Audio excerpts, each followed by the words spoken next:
A 59-year-old Eastwood man has been arrested for allegedly acting as a broker and economic agent for the rogue North Korean regime. The man, Chan Han Choi, has been living in Australia for 30 years and came under surveillance earlier this year after a tip-off from international law enforcement. He is understood to be South Korean-born. Australian Federal Police Assistant Commissioner Neil Gowan said the man had been acting to serve some higher patriotic purpose to raise funds for the North Korean regime and, if his attempted transactions had been successful, could have raised tens of millions of dollars. This case is like nothing we have ever seen on Australian soil, AFP Assistant Commissioner Neil Gowan said.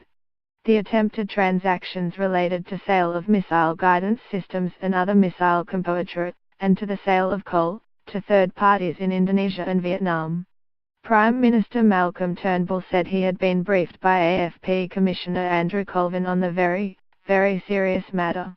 He warned anyone thinking of assisting the rogue state that the AFP will find you.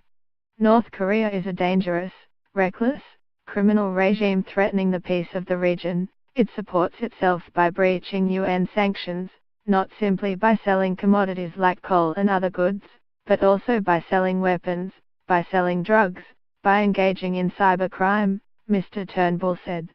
It is vitally important that all nations work relentlessly to enforce those sanctions because the more economic pressure that can be brought on North Korea, the sooner that regime will be brought to its senses. The charges that are being laid are of the gravest nature, so we'll say no more about the facts of the case.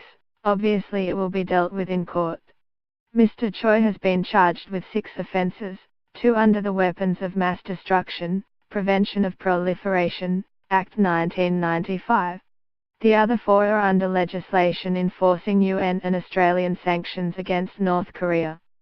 Mr. Gowan stressed that there had been no risk to the Australian public and that no weapons or missile componentry had been imported into Australia. This is Black Market 101, he said. We are alleging that all the activity occurred offshore, and was purely another attempt for this man to trade goods and services as a way to raise revenue for the government of North Korea, he said. This was his goal. His actions were all around trying to raise revenue for the government of North Korea. He said it was believed the man had been in contact with high-ranking North Korean officials but gave no other details of how or when the man was recruited as a North Korean economic agent. I know these charges sound alarming.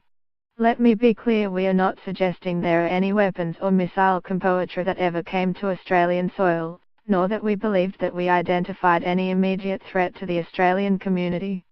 The allegation in relation to the missile componentry is that the man participated in discussions about the provision of the componentry, which assists in the guidance of ballistic missiles, from North Korea to other entities. This man was acting as a loyal agent for North Korea.